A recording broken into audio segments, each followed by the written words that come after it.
Magical Mavericks থেকে আমি সোহিনী সবাইকে স্বাগত জানিয়ে দ্বিতীয় পর্বের জার্নিটা আমি এখানে শুরু করছি। দ্বিতীয় দিনে আমরা বস্টন ছেড়ে নিউ হ্যাম্পশায়ারে ঢুকে গেছিলাম।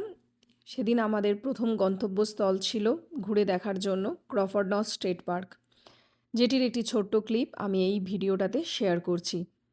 দ্বিতীয় দিনে সেখানকার ওয়েদার খুবই ভালো ছিল। বস্টনের দিকে সকালবেলায় হালকা হালকা ঠান্ডা পেলেও আমরা যত নিউ হ্যাম্পশায়ারের পথে ঢুকছিলাম ওইদিকে ততটাই বেলা বাড়ার সাথে সাথে গরম পেয়েছিলাম। ইভেন সারাদিন কোনো বৃষ্টিও ছিল না, ওয়েদারটা খুবই সুন্দর ছিল, তাই খুব সুন্দর মতন আমরা দুটো জায়গা সেদিনকে কভার করতে পেরেছিলাম। যত ড্রাইভ করে আমরা ওপরের দিকে উঠছিলাম ততই দেখছিলাম গাছের পাতাগুলো কিন্তু আস্তে আস্তে করে রং চেঞ্জ করতে শুরু করে দিয়েছিল। তার জন্য কিছু কিছু রাস্তা দেখতে খুব সুন্দর লাগছিল। দূর থেকে এই ভ্যালিটা অসম্ভব সুন্দর লাগছিল দেখতে।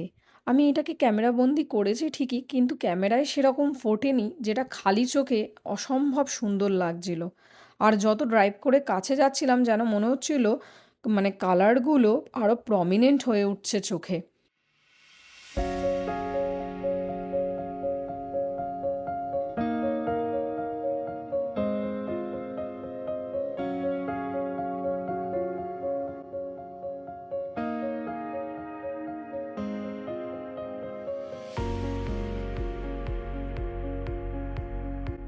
আমরা আমাদের ডেস্টিনেশনের অলমোস্ট প্রায় তখন কাছাকাছি পৌঁছে গেছিলাম, আর 35 মিনিটস মতন বাকি ছিল জাস্ট ঢুকতে।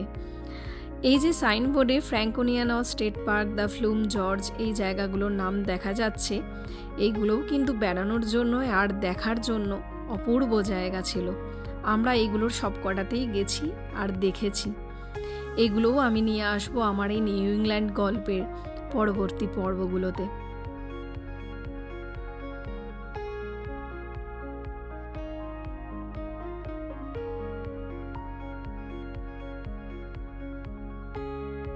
এবার আসি এই জায়গাটার ওপর কিছু তথ্য শেয়ার করতে, যেটা আমি দীর্ঘ 1 মাস ধরে এখানে আসার আগে কিছু এটার ওপরে লেখা বই এবং ইন্টারনেট ঘেটে যে তথ্যগুলো আমি পেয়েছি। এখানে হোয়াইট মাউন্টেন বলে একটি পর্বত শৃঙ্খলা আছে, যেটা আমেরিকার দুটো অঙ্গরাজ্য নিউ হ্যাম্পশায়ার আর কিছুটা মেনের পশ্চিমাংশ জুড়ে বিস্তৃত। এটা নিউ ইংল্যান্ডের একটা দুর্গমতম পর্বত, যেটার উচ্চতম শৃঙ্গগুলোর অধিকাংশই আলপাইন তুন্দ্রা দ্বারা বেষ্টিত বনাঞ্চল। এই পর্বতের উচ্চতা প্রায় 6288 ফিট। এই হোয়াইট মাউন্টেন ঘিরে বহু public land, white mountain national forest এবং কিছু বিখ্যাত স্টেট পার্কও অবস্থিত এখানে, যেটার কয়েকটা বিখ্যাত পর্যটন কেন্দ্র হলো ফ্র্যাঙ্কোনিয়া রেঞ্জ, স্যান্ডউইচ রেঞ্জ, আরও অনেকগুলো রেঞ্জও আছে দেখার মতন।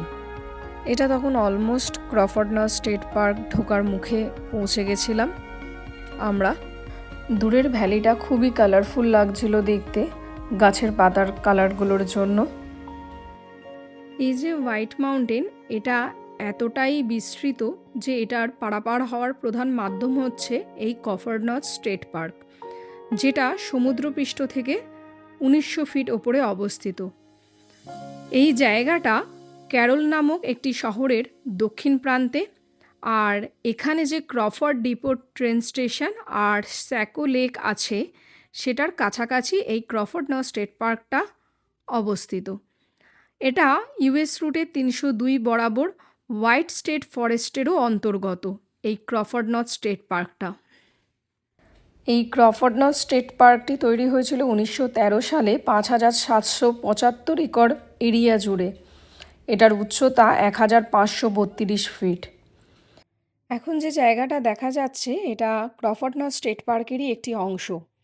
আমার এই ভিডিওতে যে উইলি হাউস বলে লেখা ব্ল্যাক কালারের সাইনবোর্ডটা দেখা যাচ্ছে, আমি সেই উইলি হাউসের ওপরে দাঁড়িয়ে এই গোটা জায়গাটার ভিডিও করেছিলাম তখন, কিন্তু তখন জানতাম না যে এটা একটা হিস্টোরিক্যাল সাইট এবং এটার পেছনে একটা ভয়ঙ্কর দুর্ঘটনার ইতিহাস লুকিয়ে আছে।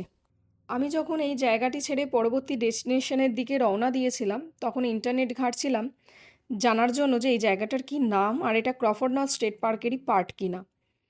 তো তখন ইন্টারনেট ঘাঁটতে ঘাঁটতে জানতে পারি যে 1825 সালে স্যামুয়েল উইলি বলে এক ভদ্রলোক তার ওয়াইফ এবং 5 সন্তানকে নিয়ে ফলের সময় এখানে মুভ করেছিলেন, একটি ইন খুলেছিলেন ট্রাভেলার্সদের জন্য।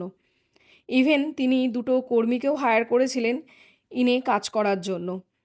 কিন্তু পরের বছর এখানে প্রচণ্ড রকমের খরা হয়েছিল 1826 সালে।